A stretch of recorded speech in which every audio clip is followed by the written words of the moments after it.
जैसा कि हमने चर्चा की, आपने महिलाओं को जागरूक करने, पुरुषों को जागरूक करने के लिए, ऑनलाइन के लिए भी आपने जोड़ने के लिए कहा।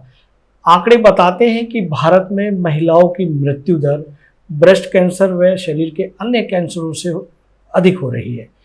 इन कैंसरों को, इस बीमारी को कैसे रोका जा सकता है जिससे महिलाओं की मृत्यु दर को कम किया जाए? देखिए, कैंसर्स जो भी होते हैं ये बहुत ज़्यादा लाइफस्टाइल के ऊपर डिपेंड करते हैं जी। जैसे हमारा आजकल जो बहुत हमने अनहेल्दी हमारा लाइफस्टाइल हो गया है, बहुत हमारी सीडेंटरी हैबिट्स हो गई हैं, फिजिकल एक्टिविटी हम करते नहीं हैं और हमारा ज़्यादा दिमाग काम करता है। मतलब शरीर की जगह हम दिमाग से ज़्यादा काम करते हैं।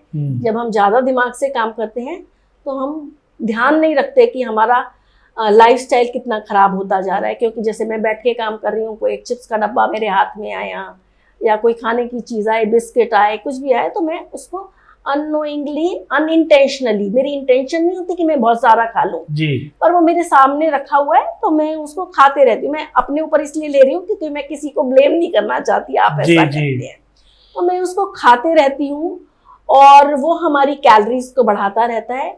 इसके अलावा जैसे हमारा लेट मैरिजेस हो रही हैं, लेट मैरिजेस भी, और इसके अलावा हमारे जो फिजिकल हमारी एक्टिविटीज़ के साथ में जो हमारे मेल फीमेल्स के रिलेशनशिप हैं वो भी, उनकी भी अवधारणा बदल गई है, मैं ऐसा कहना चाहूँगी।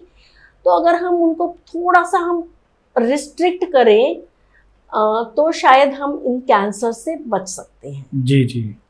जैसा कि आप सेना से जुड़ी रही हैं, तो युद्ध और ऑपरेशन के दौरान में जो निर्णय लेना होता है, वो निर्णय, जो कठिन निर्णय होता है, उसको आप कैसे लेते हैं?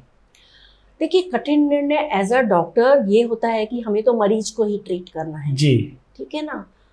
मैं अपना एक इंसिडेंट बताती हूँ। कठिन निर्णय की जो आपने बात की, हम लोग द्रास सेक्टर में थे, तो वहाँ पर एक इन्फॉर्मेशन आई, और जैसे हमने पहले देखा था सौरभ कालिया या फिर फ्लाइट लेफ्टिनेंट नचिकेता के साथ पाकिस्तानियों ने बहुत दुर्व्यवहार किया था, ठीक है। उनके मतलब उनकी नाखून खरोचे थे, उनके प्राइवेट पार्ट्स को उन्होंने म्यूटिलेट किया था, और मतलब बहुत उनके मतलब बॉडी के साथ में उनको बहुत फिजिकल टॉर्चर किया था।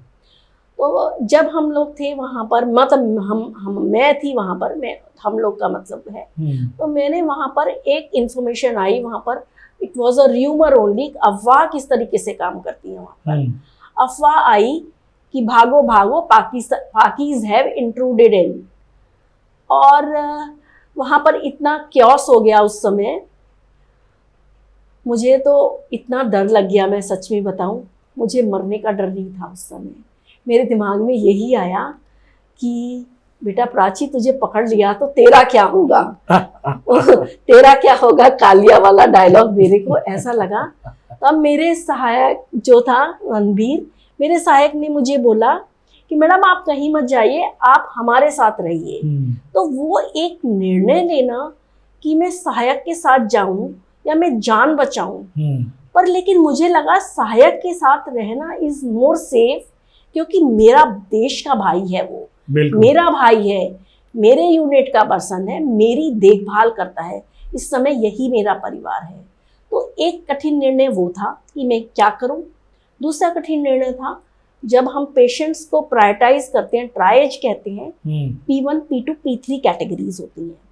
तो P1 कैटेगरी में क्या होता है, वो बहुत सिक पेशेंट होते हैं, आप उसमें कितनी भी रिसोर्सेज डाल दीजिए, मैन एंड मटीरियल, आप वो मरीज को आप नहीं बचा सकते जी, ठीक है। P2 कैटेगरी वो होती है, आप थोड़ी मेहनत करके, थोड़ा समय देके उस मरीज को बचा सकते हैं। और P3 पेशेंट जो इंजर्ड तो होता है, बीमार होता है, लेकिन हम उसको कुछ भी, उसका 1-2 दिन नहीं करें, उसको कुछ नहीं होने वाला जी, ठीक है। अब ये ट्रायज हर इमरजेंसी में होता है, पर युद्ध के दौरान में ज़्यादा इम्पोर्टेंट इसलिए होता है क्योंकि आपके समय में बहुत लिमिटेड रिसोर्सेज होते हैं और आप अकेले होते हो। बिल्कुल सही कहा। तो आपको ऐसे P1 कैटेगरी को छोड़ना बहुत खराब लगता है कि ये हम कुछ नहीं कर पा रहे, ये देखो हमारे देश के लिए शहीद हो रहे हैं जी, जी, जी। फिर भी हम कुछ नहीं कर पा रहे, हम उनकी शहादत को देख रहे होते हैं। मुझे लगता है ये भी एक चैलेंजिंग काम था।